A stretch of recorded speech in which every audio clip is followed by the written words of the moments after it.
Olha só, todo mundo faz isso.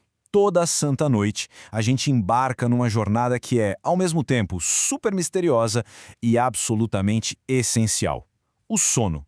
Mas o que acontece de verdade quando a gente fecha os olhos? Isso aqui não é só uma pausa, não. É uma viagem de verdade com consequências gigantescas para o nosso dia seguinte. Certo, vamos mergulhar nisso. A qualidade do nosso dia, sabe, a nossa energia, o nosso humor, a clareza mental, tudo isso, na verdade, é definido pela viagem que a gente faz toda noite. É uma das verdades mais básicas da nossa biologia. E o resultado dessa jornada noturna aparece de duas formas bem, mas bem distintas. Ou a gente acorda com clareza, com energia, pronto para encarar o que vier, ou a gente sai da cama naquela névoa de cansaço e irritação. Entender essa diferença é o primeiríssimo passo para a gente começar a dominar as nossas noites. Então, como é essa jornada? Bom, não é uma estrada reta, viu? Na verdade, a gente viaja várias e várias vezes por dois territórios muito diferentes, dois mundos completamente distintos dentro da nossa própria mente. A estrutura dessa viagem toda é o que chamamos de ciclo do sono. A cada 90 a 100 minutos, mais ou menos, a gente passa por um ciclo completo, atravessando esses dois mundos: o sono NRM, que é o de movimento não rápido dos olhos, e o sono REM, de movimento rápido dos olhos. E a gente faz isso umas 4 a 6 vezes por noite. E olha, cada ciclo tem uma missão única. Vamos começar pela primeira parte da viagem, o sono NRM. Pensa nele como o momento em que a equipe de restauração do corpo entra em ação. É a fase totalmente focada na recuperação física. Essa descida para o NRM acontece em etapas. Começa com aquela sonolência leve, sabe? O portal de entrada para o sono. Daí o corpo vai mergulhando mais fundo, o coração desacelera, os músculos relaxam, a temperatura cai, até que finalmente, lá nos estágios 3 e 4, a gente atinge o sono de ondas lentas. É o ponto máximo de descanso para o corpo. E é nesse sono profundo que o trabalho pesado acontece de verdade. O corpo libera hormônios essenciais, como o hormônio do crescimento, o famoso GH, que conserta nossos músculos e tecidos. Já parou para pensar por que atleta valoriza tanto o sono? É por isso, o sono NRM é literalmente a fonte da nossa força física. Depois que o corpo é restaurado, a nossa jornada nos leva para um mundo completamente diferente: o sono REM. Aqui, o foco sai do corpo e vai todo para a mente. É a hora de organizar a bagunça, de arquivar tudo o que aconteceu no dia.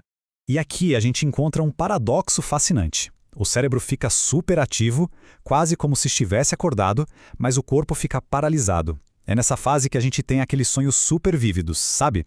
Mas, o mais importante, é quando o cérebro processa as informações do dia, consolidando as memórias. Sabe aquela matéria que você estudou para a prova? É no sono REM que ela é gravada de verdade no cérebro. Então, para resumir, a gente tem dois mundos: o NEM, para o corpo, e o REM, para a mente. Um é de descanso profundo, com o cérebro bem quietinho, o outro é de cérebro a 1000 por hora, com o corpo desligado. Os dois são absolutamente indispensáveis para a gente funcionar bem.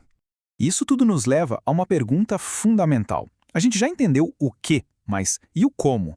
Como é que o cérebro consegue gerenciar essa troca tão complexa entre mundos tão diferentes durante a noite? É uma dança de uma precisão incrível. Então, quem é o maestro por trás dessa orquestra toda? Que mecanismo o cérebro usa para alternar tão perfeitamente entre reparar o corpo e organizar a mente? A resposta, basicamente, é uma espécie de gangorra química no cérebro. De um lado da gangorra, a gente tem as células que ligam o sono REM. Do outro, as células que desligam. E elas se inibem. Quando um grupo de químicos está ativo, ele cala o outro. É essa troca de poder que faz a gente ficar alternando entre os estágios do sono a noite inteira. E, na verdade, não é uma gangorra tão simples assim. É uma verdadeira orquestra cerebral. O ponto principal aqui não é decorar cada nome, mas entender que vários sistemas químicos trabalham numa harmonia perfeita para guiar a gente por uma noite de sono estável e que realmente repara. Com esse conhecimento todo, agora a gente pode trazer essa jornada de volta para a nossa vida real.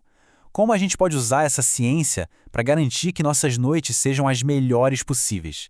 Primeiro, é fundamental entender o custo de uma jornada ruim. Não dormir direito não é só ficar com sono, gente.